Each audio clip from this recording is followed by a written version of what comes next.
Welcome to NS news. నేను సుమా. ముందుగా బులెటిన్లో హెడ్లైన్స్.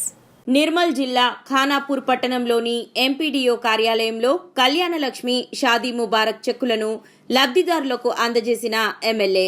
ఈ సందర్భంగా ఆయన మాట్లాడుతూ కాంగ్రెస్ ప్రభుత్వంలో ప్రజల ప్రతి ఒక్కరూ లబ్ధి పొందుతారని, కాంగ్రెస్ ప్రభుత్వం ప్రజల కోసమే పనిచేస్తుందని, అందుకోసమే ప్రజలు కాంగ్రెస్ ప్రభుత్వాన్ని ఏర్పాటు చేశారని, ప్రజల కోసం నిరంతరం ప్రజాసేవలో ఉంటానని అన్నారు.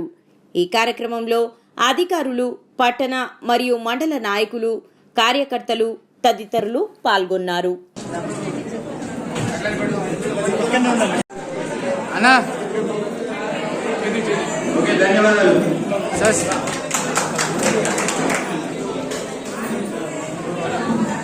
లబ్ధిదారులందరికీ విజ్ఞప్తి చేస్తున్నాను. మీరందరూ కూడా కళ్యాణలక్ష్మి చెక్కుల పంపిణీ కార్యక్రమం ఏదైతే ఉందో ఆ చెక్కుల్ని తీసుకుని మరి మీ అకౌంట్లో జమ చేయండి. చాలా మంది ఫోన్ చేసుకుంటా, సార్ మా చెక్కులు వస్తలేవు, మా ప్రాబ్లం ఉంది, మీ దగ్గర రూపాయలు మంది చాలా మంది నాకు ఫోన్ చేశారు. కానీ నా దగ్గర ఒక రోజు కూడా 4000 రూపాయలు అనేది రావాలి. మీరందరూ కూడా ఎప్పుడు కూడా ఎమ్మెల్యే చేయడానికి ఆలోచనని మీరు వివరించాలి. తప్పకుండా ఏ పని కూడా నా దగ్గర ఆడుతూ కాకుండా ముందుకు వెళ్తుంది. అదేవిధంగా లబ్ధిదారులందరికీ శుభాకాంక్షలు తెలియజేస్తున్నాను. అదేవిధంగా ప్రభుత్వం కూడా ప్రతిష్టాత్మకంగా అన్ని కార్యక్రమాలు చేపట్టబోతున్నది.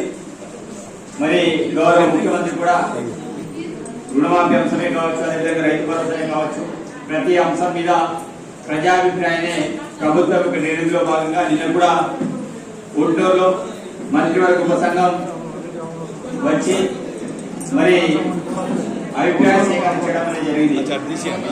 రైతు భరోసా అనేది ఎన్ని ఎకరాలకు ఇవ్వాలి, ఎవరెవరికి ఇవ్వాలి అని మీద స్పష్టత తెలుసుకోవడానికి నిన్న రైతులందరి అభిప్రాయాలను సేకరించి నిన్న మట్టి విక్రమార్క గారు, తుమ్మల నాగేశ్వరరావు గారు, పొంగిరెడ్డి శ్రీనివాసరెడ్డి గారు, సీతక్క గారు వాళ్ళందరూ కూడా వచ్చి మన అభిప్రాయాన్ని సేకరించి వాళ్ళు వెళ్ళడం అనేది జరిగింది.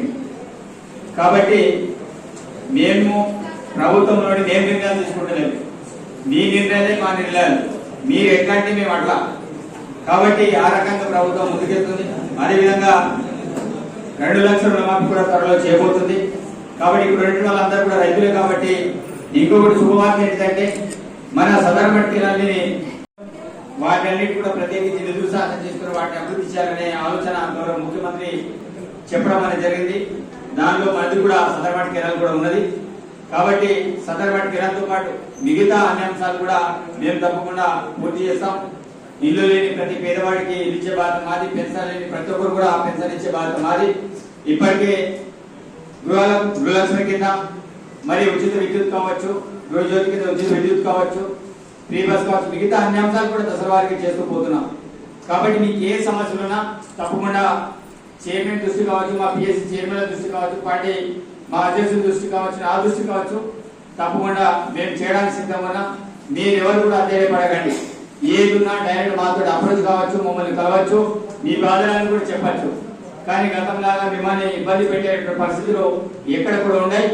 కాబట్టి మీరందరూ కూడా ఏది నా స్వచ్ఛంగా ప్రభుత్వం మీద నమ్మకం కట్టుబడి ఉండండి. మేము ఎన్నైతే హామీలు ఇచ్చామో అన్ని హామీలు కూడా పూర్తి చేసే బాధ్యత మాది, దాంట్లో ఎలాంటి సందేహం లేదు. కాబట్టి చాలా రకాలుగా ప్రోవోక్ చేయడానికి, ఇబ్బంది చేయడానికి, అనేక రకాలుగా ఇబ్బంది చేయడానికి ప్రయత్నం చేస్తుంది. ఎవరి మాటలు మీరు నమ్మాల్సిన అవసరం లేదు. ఏదైతే నిజమని తెలుస్తుందో అప్పుడు ఏమని మీకు అనుమానం ఉన్నా నాకు డైరెక్ట్ ఫోన్ చేసి మీరు అడగండి, సార్ ఇట్లా అంటున్నాం అనేది ఇది వాస్తవమా కాదా అని తెలుసుకోండి. కానీ ఎవరు రోడ్డు మీద మాట్లాడే మాటలు పడుకొని మరి మనం ఎక్కడ పడితే అక్కడ మాట్లాడాల్సిన అవసరం లేదు. కాబట్టి వచ్చిన లబ్ధిదారులందరూ కూడా మరొకసారి శుభాకాంక్షలు తెలియజేస్తూ తీసుకునే చెక్కుని మీ యొక్క సేవింగ్ అకౌంట్ ఇమీడియట్లీ జమ చేయాలని కూడా విజ్ఞప్తి చేస్తాను. ధన్యవాదాలు.